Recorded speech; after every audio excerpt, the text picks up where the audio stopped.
কি হচ্ছে আজকে? এই তো আজকের মেনু আরম্ভ করে দিয়েছি।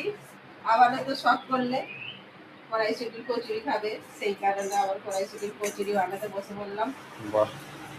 আগে পুর দিয়ে সব রেডি করে নিচ্ছি, একা হাতে অসুবিধা হবে তা নাহলে আচ্ছা, আগে দিয়ে দিই, তারপরে আজকে জমে যাবে তাহলে।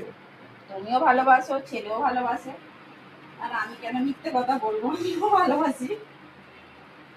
এই দিন আবার বানিয়ে ফেললাম। দুর্দান্ত ব্যাপার।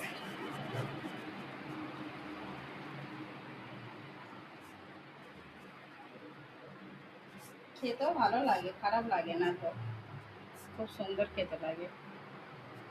পুরটা রেডি হয়ে গেছে। হ্যাঁ, আগে সব বেটে কমপ্লিট করে নেবো, তা নাহলে তেল গরম হয়ে গেলে না অসুবিধা হয়ে যায় একা হাতে।